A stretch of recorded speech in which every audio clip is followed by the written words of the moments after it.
하나님의 말씀 보도록 하겠습니다. 하나님의 말씀은 로마서 3장 24절의 말씀입니다. 로마서 3장 24절의 말씀입니다. 로마서 3장 24절의 말씀을 보도록 하겠습니다.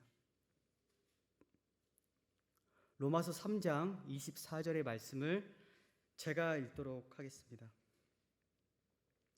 그리스도 예수 안에 있는 속량으로 말미암아 하나님의 은혜로 값없이 의롭다 하심을 얻은 자 되었느니라. 아멘. 자, 기도하고 말씀 듣도록 하겠습니다. 지극히 높으시고 거룩하신 우리 하나님 아버지, 예수 그리스도의 사랑을 기억합니다. 우리를 의롭다 하시기 위해서 예수 그리스도께서 죽으셨고 희생당하셨고 나를 대신해서 모든 율법에 순종하셨습니다. 하나님 아버지, 칭의 교리, 교회가 서고 넘어지는 이 칭의 교리를 말씀을 전하고자 합니다. 우리 하나님 아버지께서 우리의 마음을 열어주시고 빛 가운데 이 말씀을 받아들이게 하시고 성령으로 역사하셔서 우리의 심령 가운데 하나님의 은혜가 부어지고 새로운 삶을 살아갈 수 있도록, 또한 놀라운 깨달음을 얻을 수 있도록, 하나님의 영광 가운데 거할 수 있도록 하나님 아버지께서 이 시간 가운데 성령으로 역사하여 주시옵소서. 예수 그리스도의 이름으로 기도합니다. 아멘. 여러분, 기독교 구원이 무엇일까요? 오늘 본문의 말씀에 의하면 기독교의 구원은 의롭다함을 얻는 것이에요. 의롭다함. 여러분, 이것은, 이 의롭다는 법정적인 개념이에요. 법정. 하나님의 법정에서, 그러니까 우리들이 이제 재판을 하게 되면 판사가 선고를 내리잖아요. 그런 법정적인 개념이에요. 우리가 하나님 앞에서, 하나님의 면전에서 의롭다, 너는 오라, 너는 내 요구에 전부 다 복종했어, 너는 충분해, 너는 연락될 만해, 너는 나의 모든 요구에 부응했어, 충분해, 만족스러워, 그렇게 말씀해 주시는 게 의롭다함을 얻는 것이에요. 하나님의 심판대 앞에서. 여러분, 이게 구원이에요. 여러분, 어떤 사람이 기독교 구원에서 여러 가지로 많이 얘기를 하죠. 뭔가 나의 삶의 만족감을 누리고 행복감을 누리는 게 기독교 구원의 축복 중에 하나라고 말을 하죠. 또 어떤 사람들은 내 마음의 평안을 누리고, 또한 삶의 인도를 받고, 또한 여러분, 단순히 기독교를 죄용서를 받는 게 아니에요. 지옥에서 건짐 받는 것만을 기독교로 말하는 게 아니에요. 여러분, 그것은 다 포괄적인 거예요. 다 포함하는 거예요. 1차적으로 기독교의 구원이 말하는 것은 뭐냐면, 우리가 하나님의 면전에서, 하나님의 얼굴 앞에서, 주님의 심판 앞에서 너는 의로워, 너는 의인이야, 너는 옳은 존재라고 우리를 선고해 주시는 거예요. 의인으로 간주해 주시는 거예요. 너는 의롭다고 선언해 주시는 거예요. 의롭다고 선포해 주시는, 여러분, 이게 기독교의 구원이에요. 여러분, 철학자 키에르케고라는 사람이 이런 말을 했어요. 모든 인간은 신 앞에선 단독자다. 맞는 말이에요. 여러분, 모든 인간은 신 앞에선 단독자예요. 단독적으로 홀로 우리는 하나님 앞에 서 있어요. 하나님을 대면하고 있어요. 그리고 하나님은 우리를 심판하세요. 무엇으로요? 하나님의 공의로요. 하나님의 공의, 하나님의 의로우심에 따라 하나님은 우리를 심판하시는 분이에요. 여러분, 세상 사람들은 이 하나님의 심판을 전혀 생각하지 않아요. 전혀 염두하지 않아요. 전혀 고민하지 않아요. 전혀 숙고하지 않아요. 그렇죠, 여러분? 여러분, 상상 살아가는 방식 한번 보세요. 자신의 외모를 꾸미는 데 관심이 있어요. 건강한 육체를 만드는 데 관심이 있어요. 자기 앞날을 계획하는 데 관심이 있어요. 내가 어떻게 하면 더 돈을 많이 벌까? 내가 어떻게 하면 더 훌륭한 사람이 될까? 내가 어떻게 하면 사람들의 인정을 받을까? 여러분, 이게 사람들의 관심이에요. 고민이에요. 정말 소수의 사람들이 양심의 깨우침을 받고 내가 하나님의 심판 앞에서 내가 의인의 선고를 받을까? 아니면 악인의 선고를 받을까? 고민하지 않아요. 그렇죠, 여러분? 고민하지 않아요. 여러분, 이게 중요해요. 가장 중요한 건 여러분의 영혼이에요. 여러분의 고결하고 고상한 영혼을 말하는 거예요. 여러분, 육체가 중요한 게 아니에요. 육체는 언젠가 썩어져요. 사라져요. 쇠퇴해요. 부패해요. 하지만 여러분의 영혼은 불멸해요. 여러분의 불멸의 영혼을 가지고 하나님 앞에 책임을 져야 돼요. 우린 하나님 앞에 책임 있는 존재예요. 모든 사람들이. 하나님은 우리를 심판하실 거예요. 의인이냐 악인이냐. 여러분, 그 기준이 뭘까요? 그 기준은 하나예요. 율법이에요. 율법은 하나님의 성품을 담고 있어요. 하나님의 성품, 하나님의 본성을 담고 있어요. 마치 하나님의 거울처럼 하나님의 성품과 본성을 그대로 율법이 드러내요. 이 율법으로 하나님께서 우리에게 주신 도덕법, 율법으로 우리를 심판하실 거예요. 그대로. 자, 여러분, 이 율법으로 우리를 심판하시면 우리가 구원받을 사람이 있을까요? 율법을 완벽하게 순종해야 돼요, 여러분. 여러분, 우리는 사람들끼리 서로 비교해요. 이 사람은 조금 선행을 많이 하네. 그럼 이 사람은 의인이야. 이 사람은 조금 착실한 일을 많이 해. 그럼 이 사람은 선인이야. 우리 서로 비교해요. 서로 비교하고 서로 판단해요. 서로 이 사람이 구원받았느니, 서로 이 사람이 천국에 들어가니 우리는 그렇게 판단한단 말이에요. 여러분, 그것은 자기 속에는 온 대로 판단하는 거예요. 하나님께서 우리를 판단하시는데 그 판단의 기준은 율법이에요. 여러분, 근데 신명기 27장 26절에 이런 말씀이 있어요. 이 율법의 모든 말씀을 실행하지 않는 사람은 저주 아래 있다. 여러분, 하나님의 요구는 모든 율법을 완벽하게 순종하는 거예요. 단 하나도 빠짐없이 세세하게, 단 한 번도 미끄러지지 않고, 단 한 번도 실수하지 않고, 단 한 번도 넘어지지 않고 하나님의 모든 율법을 세세하게 순종하는 것, 그 사람이 하나님 앞에 의인이에요. 그 사람은 하나님 앞에 의인이에요. 그 사람이 하나님 앞에 옳은 존재예요. 그 사람은 하나님 앞에 연락되는 거예요. 그 사람은 천국에 들어가게 돼요. 자, 그런데 여러분, 성경 말씀에 이런 말씀 있죠. 의인은 하나도 없다.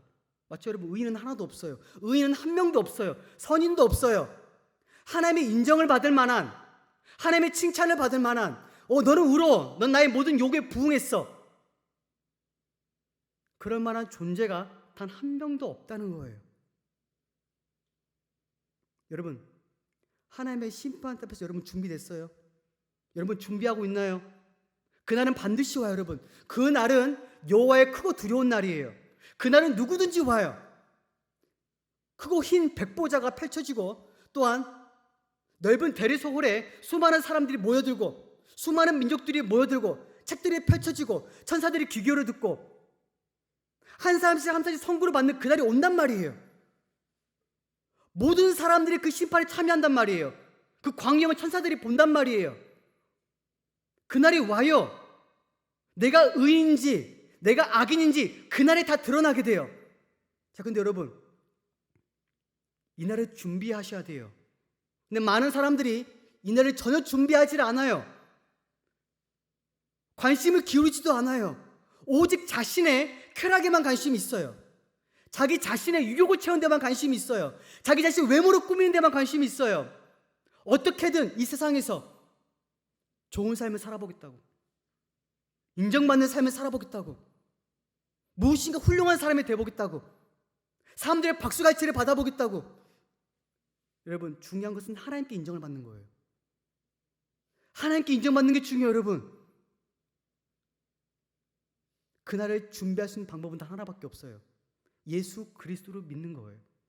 자, 여러분, 제가 아까 말씀드렸지만 이 의인은 의롭다고 칭함받는 거예요. 우리 옳다고 하나님께서 선언해 주시는 거예요. 판사께서, 의로우시고 거룩하신 판사께서 우리가 죄인임에도 불구하고 우리를 의롭다고 선언해 주시는 거예요. 여러분, 한번 생각해 보세요. 판사가 죄를 지은 이 사람에게 의인이라고 선고해 주는, 여러분, 그것은 불합리하지 않나요? 불합리한 일이에요.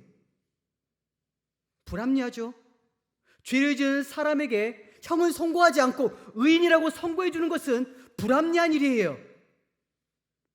그런데 하나님께서 우리를 향해서 의롭다고 선언해 주시는 거예요. 어떻게 해요?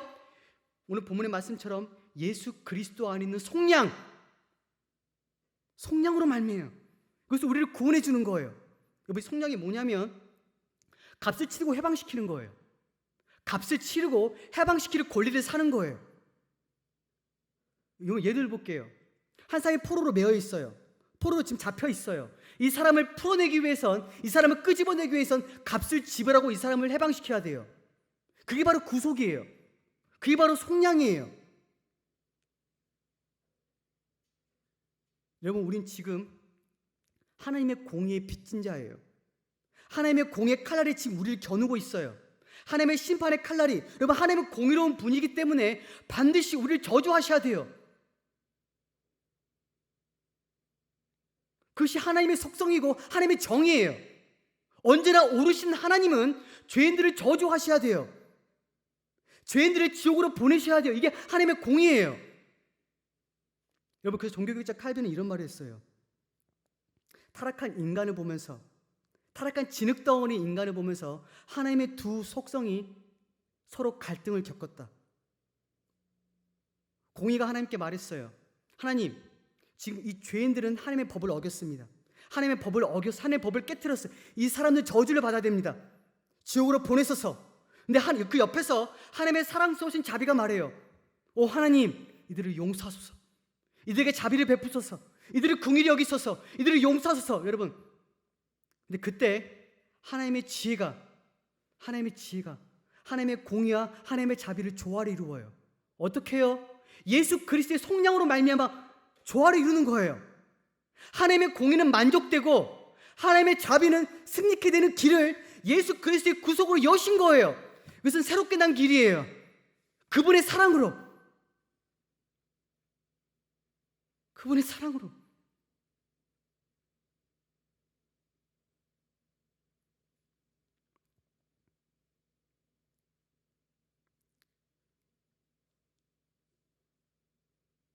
여러분, 이게 구원이에요.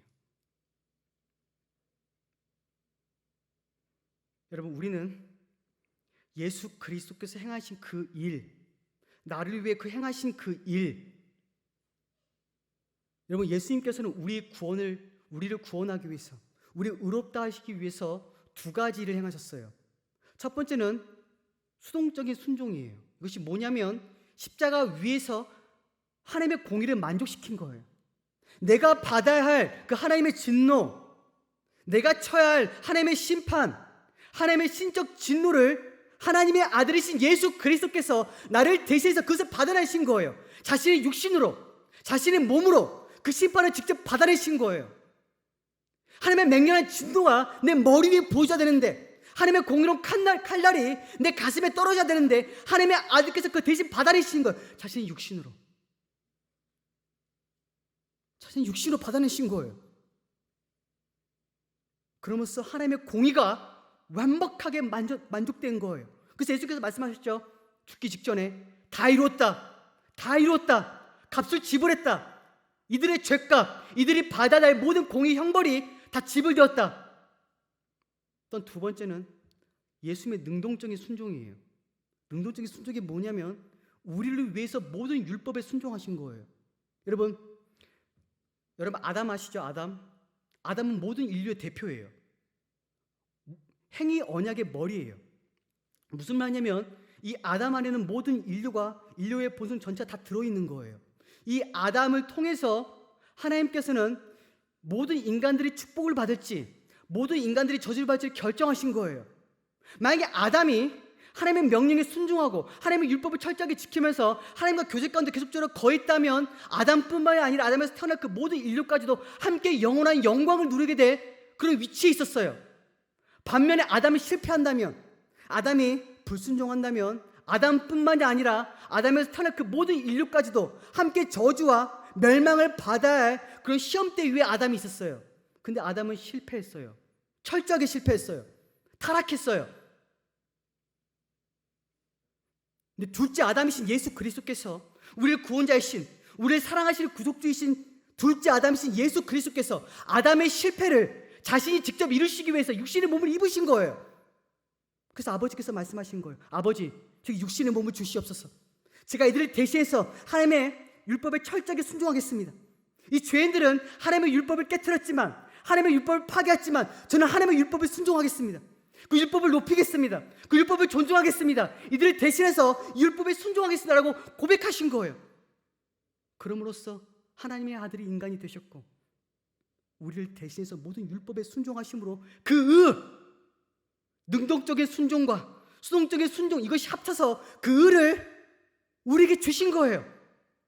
그 의를 잊고 내가 하나님 앞에서 너는 의인이야, 너는 아무 흠이 없어, 너는 하나님의 사랑을 받는 자야, 너는 의인이야, 너는 오라, 너는 의인이야 하고 선고해 주시는 거예요. 그분의 행하심으로, 그분의 순종으로, 그분의 사랑으로. 여러분, 예수님의 사랑을 아세요? 여러분, 예수님의 사랑이 얼마나 큰지 아세요? 전 때때로 기도해요.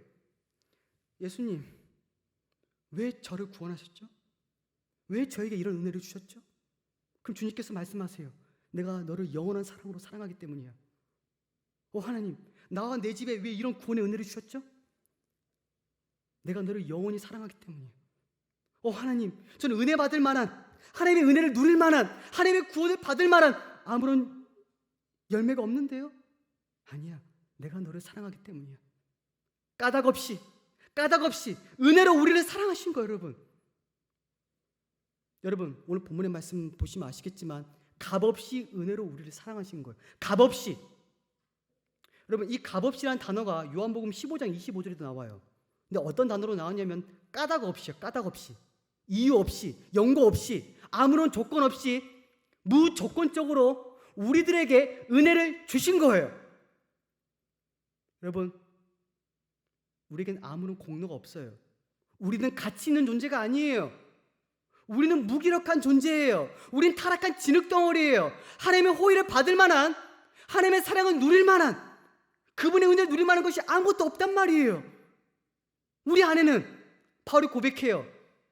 내 육신 안에 선한 것이 하나도 없다. 나의 나된 것은 하나님의 은혜다. 하나님의 은혜다. 하나님의 은혜다. 여러분, 왜 예수님에 대한 그 은혜가 값있게 느껴지지 않을까요? 이유는 하나예요. 자신의 타락상을, 자신의 그 절망적인 상태를, 자신의 무기력함을, 자신의 사악함을 절절히 보지 않았기 때문이에요. 내가 얼마나 끔찍한 죄인지, 내가 얼마나 하나님의 사랑을 많이 받은 존재인지, 나의 그 숱한 그 엄청난 죄에도 불구하고, 태산 같은 죄에도 불구하고 나를 용서하신 그 사랑, 여러분의 그 타락함을 깨닫고 그 심연의 깊이를 안다면 여러분들은 예수님을 더욱더 사랑하게 될 거예요. 밤하늘이 가장 어두울 때 별이 잘 보여요. 여러분, 이해되세요? 대부분 예수 그리스도의 사랑을 그렇게 마음 깊이 느끼지 못하는 사람들의 특징이 한 가지예요. 자신의 타락상을 느끼지 못해요. 자신의 그 영적인 어둠을 보지를 못해요. 자신의 끔찍한 그 죄성을 느끼지를 못해요. 그렇기 때문에 예수 그리스도의 구속이 가볍게 느껴지지 않는 거예요. 그분의 구속은 엄청난 구속이에요. 그 누구도 해낼 수 없는 구속이에요. 하나님의 아들이 친히 우리의 구속주가 되심으로 자신의 몸으로 그 형벌을 받아내신 거예요. 하나님의 진노의 폭풍 가운데 자신의 몸이 들어가신 거예요. 잠깐 예를 들어 볼게요. 여러분, 옛날에 아주 가난하고 빚 많은 여인이 한 명 있었어요. 이 사람은 너무나 빚이 많아서 도저히 갚을 능력이 없었어요. 그래서 이 사람은 이제 평생도록 감옥에 수감돼서 그 빚을 갚아야 할 그 형편에 있었어요. 이 여인은 곧 감옥에 끌려갈 것을 생각하면서 눈물로 탄식해서 신음했어요. 근데 그날 어느 날 부자 청년이 나타나서 이 사람과 결혼했어요. 대신 보증인이 되고 대리인이 돼서 이 사람의, 이 여인의 모든 빚을 다 갚아준 거예요. 그러면서 이 여인이 영원토록 감옥에서 수감되었음에도 불구하고 해방되었어요. 그 누구도 이 여인을 더 이상 정죄하지 못해요. 그 누구도 이 여인을 더 이상 비난하지 못해요. 더 이상 이 여인은 감옥에 들어가지 않아요. 왜요? 보증인이 있기 때문이에요. 보증인. 대리인이 있기 때문이에요. 그분이 누구죠? 예수 그리스도예요. 나를 대신해서 예수 그리스도께서 보증인이 되신 거예요. 여러분, 고린도서 8장 9절에 이런 말씀이 있어요. 우리를 부유하게 하기 위해서 가난하게 되셨다. 여러분, 예수 그리스도께서 우리를 부욕해 하시기 위해서, 영적 파산자인 우리, 도저히 하나님의 은혜를 누릴 만한 것이 아무것도 없는 우리, 타락한 진흙덩이인 우리를 부욕해 하기 위해서, 하나님의 영광의 상속자가 되게 하기 위해서, 하나님의 사랑받는 자녀가 되게 하기 위해서, 우리를 의롭다고 칭해주기 위해서 가난하게 되신 거예요. 가난하게 되신 거예요. 비천해지신 거예요, 여러분. 영광의 왕이신, 생명의 주이신 주님께서 인간의 몸을 입으신 거예요. 영원하신 하나님이 인간이 되신 거예요. 불면하시는 분이 필면하시는 분이 된 거예요.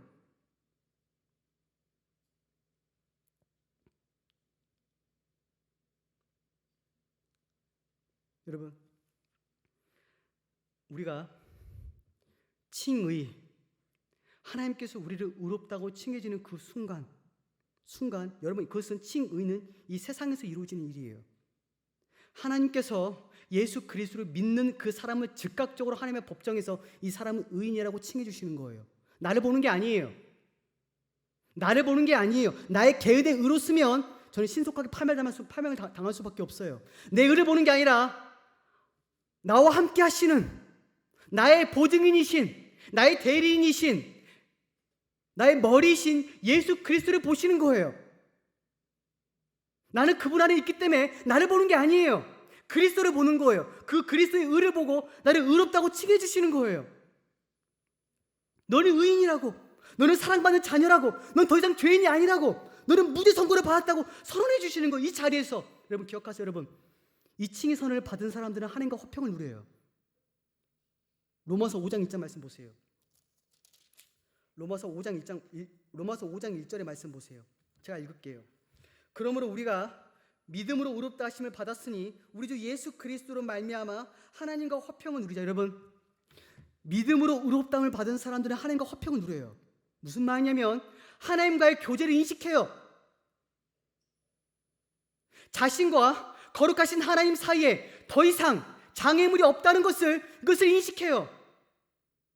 양심의 평안을 누려요. 하나님과 평강을 누려요. 하나님이 나를 바라보고 계시지만 더 이상 두려움을 느끼지 않아요. 더 이상 죽음을 두려워하지 않아요. 왜요? 의롭다 칭함을 받았기 때문이에요. 여러분, 우리 모두는 반드시 죽어요. 모든 사람 다 죽어요. 모든 사람들이 각자 개별적으로 검푸는 죽음의 강을 건너야 돼요. 각자가 건너야 돼요. 사랑하는 부모님과 함께 건너는 게 아니에요. 각별한 친구와 같이 건너는 게 아니에요. 친절한 이웃과 함께 건너는 게 아니에요. 각자가 건너야 돼요. 그 죽음의 강을, 그 어둡고 침침한 강을 건너야 돼요. 사랑하는 남편, 사랑하는 아내가 함께 건너주지 못해요. 그 강은 두려운 강이에요. 그런데 칭의를 받은 사람, 하나님과 화평을 누리고 있는 사람은 죽음이 두렵지 않아요. 비록 마음은 흔들릴 수 있어요. 연약해져서 흔들릴 수 있지만 마음에 확신이 있어요. 내가 죽은 후에 천국의 해안가에 나는 반드시 도달한다. 확신이 있어요. 이게 하나님과 화평을 누리는 사람의 특징이에요. 칭의를 받은 사람의 특징이에요. 또한 심판과 부활의 날을 두려워하지 않아요. 심판대 내가 하나님 앞에 서서 책들이 펼쳐지고 내가 하나님의 심판을 받을 때 그 심판을 두려워하지 않아요. 왜냐하면 하나님께서 이미 나를 그리스도의 의를 보시고 나를 의롭다고 칭해 주셨기 때문이에요. 여러분, 이게 기독교예요. 더 이상 나의 행위로, 나의 노력으로, 나의 선행으로, 나의 구제로, 나의 공로로 이 구원이 좌우되는 게 아니에요. 이미 믿는 그 순간 구원은 확정되었어요. 이미 믿는 그 순간 예수 그리스도의 완전한 구속사역, 완전하신 그 구속사역을 토대로 나를 의롭다고 하시는 거예요. 지금 이 순간 해주시는 거예요. 여러분 이게 얼마나 큰 위로예요. 여러분 이해되세요? 엄청난 위로예요. 그 누구도 나와 예수 그리스도의 사랑에서 끌어낼 수가 없어요. 로마서 8장 이런 말씀이 있죠. 누가 택하신 자들을 고발하리요? 의롭다 하신 이는 하나님이시니. 누가 정죄하리요? 죽으셨다가 다시 살아나시는 그리스도 예수시니.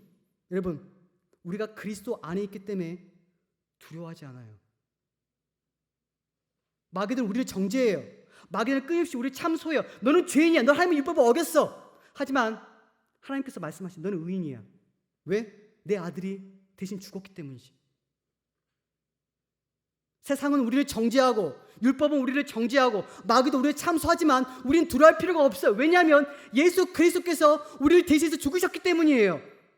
그분의 사랑하심으로, 그분의 영원한 사랑으로 우리가 구원받았기 때문이에요. 여러분 질문할게요. 여러분 지금 하나님과 화평을 누리고 있나요? 지금 하나님께서 나를 바라보시지만 나를 불쾌하게 여기지 않으실 때 여러분 그 확신이 있나요? 그리스도인들 그 확신이 있는 사람들이에요. 하나님과 화평의 확신이 있는 사람들이에요. 내가 정말 하나님께 의롭다 여김을 받았다면 하나님과 화평을 확신해야 돼요. 여러분 또 한 가지 말씀드릴게요. 여러분 우리에겐 영원한 반석이신 그리스도가 있어요. 그리스도는 영원한 반석이에요. 그 반석에 우린 지금 서 있고 기대고 있어요. 하지만 어떤 사람들은 모래성 위에 자신을 세워놔요. 그 모래성이 뭘까요? 자신이 교회 공동체 구성원이라는 그 사실, 내가 세례를 받았다는 그 사실, 내가 신앙의 가문에 속해 있다는 그 사실, 나의 부모님이 신앙이란 그 사실, 내가 모태신앙이란 그 사실을 의지하고 그것을 가지고 하나님 앞에 서 있다면 심판날에 그리스도께서 우리 향해서 이렇게 말씀하실 거예요. 저주를 받을 자들아, 나를 떠나 마귀와 그 사자들을 위해 예비된 그 불에 들어가라. 여러분, 예수 그리스도 외에 반석은 없어요.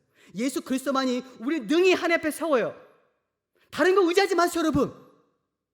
하나님과 관계를 올바르게 만들어 정상화시킬 수 있는 것은 예수 그리스도의 의밖에 없어요. 그 의 말고는 아무것도 없어요, 여러분. 다른 건 다 모래성이에요.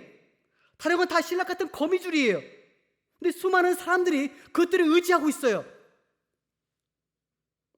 여러분, 질문할게요, 여러분. 믿음이라는 것은 하나님에 대한 인격적인 신뢰예요. 여러분, 복음에 대한 지적인 동의가 단순히 믿음이 아니에요. 물론 여러분, 지적인 동의가 있겠죠. 중요한 것은 예수님에 대한 인격적인 신뢰가 없어요. 여러분, 그것은 참 믿음이 아니에요. 인격적인 신뢰, 인격적인 믿음, 그분과의 교제, 여러분, 이게 기독교적인 믿음이에요. 수많은 사람들이 물잔을 들고 있지만 물을 마시지 않아요. 생명수를 지금 손에 쥐고 있지만 생명수를 마시지 않아요. 예수 그리스도와 연합되지 않았어요. 예수 그리스도께서 그 안에 없어요. 그런데도 불구하고 자신은 구원받았다고 생각해요. 여러분, 그것은 믿음이 아니에요. 그것은 허상이에요. 자기 기만이에요. 바울이 말한 것처럼 참된 의롭다는 믿음은 그리스도께서 내 안에 계신다. 그분이 내 안에 계신다. 나는 그분을 위해 산다. 그분이 나의 전부다. 나를 위해 죽으신, 나를 영원히 사랑하신 그리스도가 영원히 그만 나를 섬긴다. 여러분, 이것이 기독교적인 믿음이에요. 여러분은 어때요? 여러분 어떻죠? 여러분, 그분만 사랑하고 있나요, 여러분? 여러분, 그분만이 우리의 구원이에요. 여러분, 다른 것들은 우리를 지탱해 주지 못해요.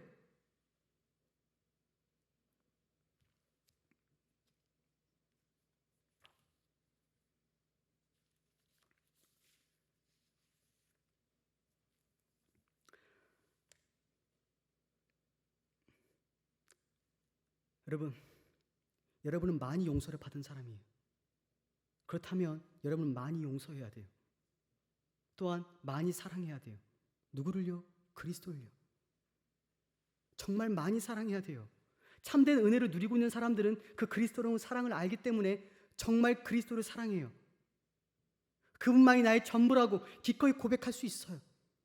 그분께서 나를 위해 죽으셨기 때문에 나는 확신해요. 나는 그리스도의 사람이다. 하나님과 화평케 되었다. 나는 그분 위에 서 있다. 그분은 나의 모든 것이다. 그분은 나의 전부다. 그분은 나의 구원이다. 그분은 나의 반석이다.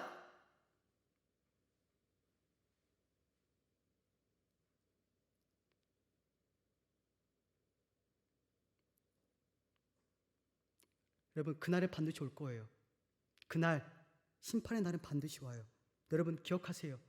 믿음으로 우리는 의롭게 돼요. 믿음으로 지금 이 순간 그리스도를 믿는 사람들, 인격적으로 그리스도를 영접하고 내 안에 그리스도가 내 안에, 내가 그리스도 안에 있다고 고백할 수 있는 사람들은 참된 믿음을 지닌 사람들이에요. 그런 사람들은 영원토록 행복한 사람들이에요. 그리고 그 사람들이 진정한 그리스도인들이에요. 여러분, 기억하세요. 우리는 하나님의 사랑을 받은 사람들이에요. 영원한 하나님의 사랑을 받은 사람들이에요. 그 사랑이 불변해요. 그 사랑은 끊어지지 않아요. 그 사랑은 영원해요. 그 사랑이 우리를 지탱해요. 내가 내 신앙을 지탱하는 게 아니에요. 그리스도가 내 신앙을 지탱해요. 그분이 나를 지탱해요. 여러분, 이게 기독교예요. 여러분, 의롭다 하심을 받은 사람들처럼 하나님과 화평케 되는 한 주를 살아가면 좋겠습니다. 기도하겠습니다. 자, 이거 한 가지만 읽어드릴게요. PPT 가져왔는데 PPT만 읽고 기도하고 마치도록 하겠습니다. 에드워드 모트라는 사람이 쓴 찬송시가 있어요. 찬송시인데 가사가 여러분들 찬송가에 보면 이 몸의 소망 무언가라는 찬송가가 있어요. 그 내용을 이렇게 번역한 내용인데, 자, 제가 좀 읽어드릴게요. 내 소망은 다른 그 무엇도 아닌 예수의 보혈과 의에 있도다. 이 땅의 것들 아무리 달고 달아도 나 감히 신뢰치 않고 오로지 예수 이름만 의지하리. 반석이신 그리스도 위에 나 서리. 다른 곳은 다 무너져 내리는 모래라. 보이지 않는 세상으로 나설 때 그때 나 주님께서 찾으신 바 되기를. 오직 주님의 의로 옷 입고 흠없이 보좌 앞에 서기를. 반석이신 그리스도 위에 서리. 다른 곳은 다 무너져 내리는 모래라. 아멘. 기도하겠습니다. 거룩하신 하나님 아버지, 오직 예수 그리스도로 믿음으로 우리를 의롭다 칭해 주시고 하나님 앞에 서게 해주심에 참 감사드립니다. 우리를 의롭다 칭해 주시고 우리를 사랑하시는 주님, 영원토록 주님을 사랑하기를 원합니다. 영원토록 주님과 동행하기를 소망합니다. 영원토록 주님을 의지하며 주님을 붙들고 주님과 하나 되는 그런 믿음의 삶을 살아가게 하여 주시옵소서. 오직 죽는 그 순간까지 하나님과 화평을 유지하며 믿음으로 살아갈 수 있도록 인도하여 주시옵소서. 예수 그리스도의 이름으로 기도합니다. 아멘.